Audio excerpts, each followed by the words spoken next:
pemirsa, balik lagi sama saya Anggita Shirley di podcast Warga FM.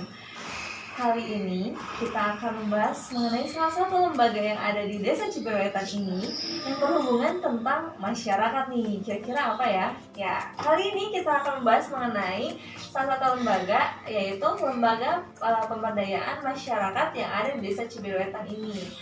Kali ini kita kedatangan tamu nih. Di samping saya sudah ada Ketua LPM, yaitu Bapak Setiabudi. Halo Pak. Halo Teh Gita, apa kabar? Iya, Salam baik. sehat.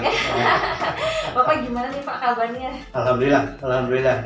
Iya. Ya, dan mudah-mudahan kita semua dalam kondisi sehat ya. Iya, amin. Apalagi pandemi gini ya Pak, semoga Iya. cepat berlalu gitu. Nah, itu yang kita harapkan ya. Tadi dari mana aja nih Pak sebelum datang ke sini gitu? Alhamdulillah malam ini saya berkegiatan bersama-sama dengan pemerintah Desa Ciberuetan melaksanakan tarawih keliling.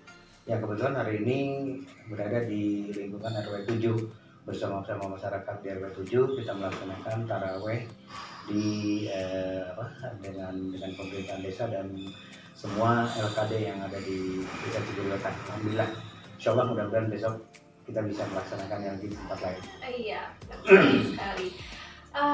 Kayaknya tuh seru banget gitu ya Pak. Ya. Tarawih keliling gitu. Iya, dan diharapkan nanti mudah-mudahan yang lainnya juga bisa ikut ya, dan ya inilah satu maknanya juga mungkin di bulan suci Ramadan ini adalah kegiatan silaturahmi dengan masyarakat dan dengan kondisi yang ada seperti yang tadi saya saksikan. Juga kita meminta masukan dari masyarakat secara langsung. Alhamdulillah, maknanya adalah silaturahmi lah. Gitu. Ya. Aduh. Oke Pak, kali ini kita mau sharing-sharing aja nih Pak, ngobrol boleh sih kita, boleh. gitu. Boleh, ada yang bisa saya bantu. Apa? Iya. Kita mau ngebahas tentang LPM nih. Oke. Karena kan mungkin banyak nih masyarakat yang masih belum mengerti apa sih LPM itu gitu Pak. Boleh sedikit saya kupas ya. Kalau LPM itu ini adalah merupakan satu lembaga di desa yang dalam tugas pokok dan fungsinya adalah turut serta merencanakan dan membangun di tingkat desa ya, dan tugas pokok utama itu kita bersama-sama juga memberdayakan, dan pemberdayaan ini tidak hanya di dalam infrastruktur saja, tetapi ada lini-lini yang lain, termasuk pemberdayaan di bidang pendidikan, pemberdayaan di bidang sosial, ekonomi, pembangunan, itu yang menjadi maknanya. Dan salah satu tugas pokok fungsinya adalah turut serta merencanakan dan ikut di dalam pembangunan, termasuk juga menampung aspirasi kita. Jadi aspirasi apa yang dari masyarakat, dan ketika ada pembangunan yang harus digarap, maka itu kita salurkan terhadap bagian-bagian tertentu sebagainya. Misalnya gini, yang selama ini kita laksanakan kebanyakan adalah di infrastruktur. Tapi ketika sekarang ini sebenarnya implementasi itu LPM itu adalah lembaga pemberdayaan yang luas, tidak hanya di infrastruktur saja. Di bidang pendidikan, ketika ada anak-anak yang memang putus sekolah, misalnya tidak melanjutkan, nah itu kita inventarisir juga. Kemudian nantinya kita salurkan juga ke lembaga-lembaga yang memang berkaitan dengan itu.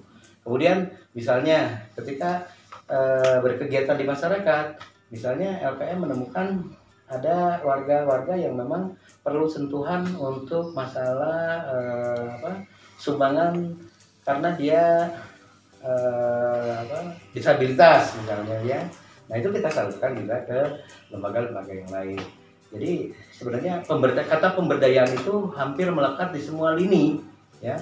Setiap kegiatan itu mesti ada pemberdayaan perempuan, pemberdayaan di bidang kesehatan, pemberdayaan di bidang ekonomi, dan juga pemberdayaan terhadap UMKM. Ini yang saya sekarang masih jadi impian, bagaimana kita menggerakkan di Desa Ciberuetan itu UMKM-nya dulu itu tinggi loh. Kalau perlu kita tahu, dulu itu di Ciberuetan itu banyak sekali pengrajin kicimpring, pengrajin makanan-makanan khas. Dan ketika saya ada di daerah tersebut, saya pernah menanyakan kok sekarang nggak ada lagi, dan ternyata itu ada sedikit masalah ketika produksinya tidak memenuhi permintaan pasar gitu. Nah akhirnya saya juga mencoba nanti bagaimana menggenjot lagi tentang UMKM masyarakat itu untuk bisa naik lagi dengan sentuhan pemberdayaan yang dilakukan oleh LPM. Itu yang pertama. Yang kedua, saya punya kasus misalnya di daerah Cikoneng, bagaimana limbah kotoran sapi itu.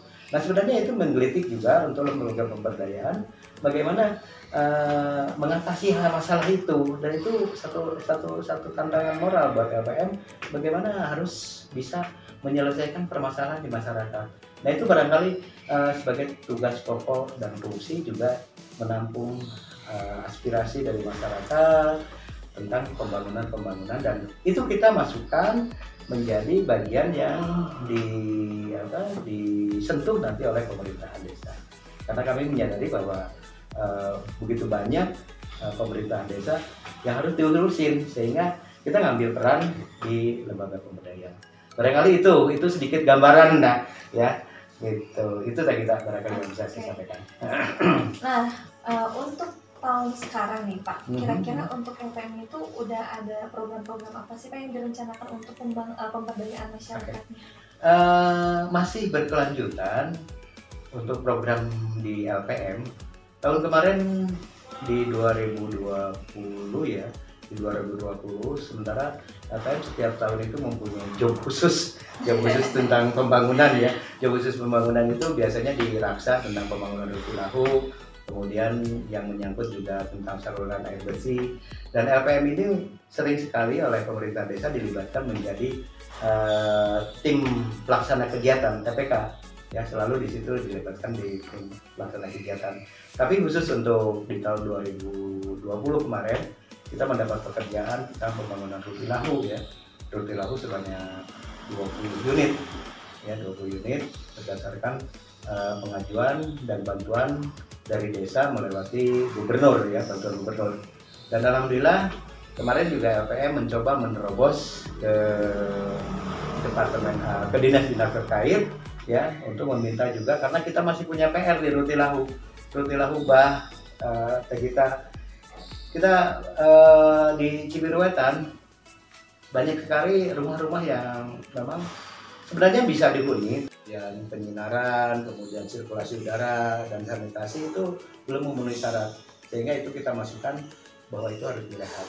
Dan insya Allah untuk tahun 2021 ini kita mendapat bantuan dari bantuan aspirasi sebanyak 20, kemudian dari bantuan-bantuan lain Raksa, dan goodwill-nya itu adalah goodwill untuk membangun, untuk memberdayakan, bagaimana kita turut serta ya. Makanya tadi saya bilang ketika menjadi LPM itu harus sudah terbebas dari beban pikiran. Beban pikiran segalanya, dan kita konsentrasinya hanya untuk membangun lah. Itulah tuntutan dari tupoksi LPM adalah ikut serta membangun, ikut serta di dalam merencanakan pembangunan. Itu. Nah begitu nih pemirsa, jadi sungguh ya LPM itu benar-benar kompleks gitu. kompleks BTN. Gitu. Jadi begitu banyak aspek yang diberdayakan, tidak hanya segi infrastruktur dari SDM, ekonomi, pendidikan dan segala. Pemberdayaan perempuan juga. Iya, pemberdayaan perempuan nih lagi ini ya, Pak, lagi tren. Gitu. Dan juga jangan lupa untuk mental health-nya ya Pak, lebih diperhatikan. Begitu nih pemirsa penjelasan mengenai LPM. Sampai jumpa di Ngobras selanjutnya yang disiarkan langsung di siaran frekuensi 107,8 FM dan juga di YouTube Swarga TV. Jangan lupa untuk like, subscribe, dan share ke seluruh media sosial yang pemirsa punya. Jangan lupa juga untuk nyalakan notifikasinya untuk mendapatkan informasi terbaru dari Swarga TV. Saya Anggita Shirley pamit undur diri. Mohon maaf apabila banyak kesalahan. Wassalamualaikum warahmatullahi wabarakatuh. Sampai jumpa.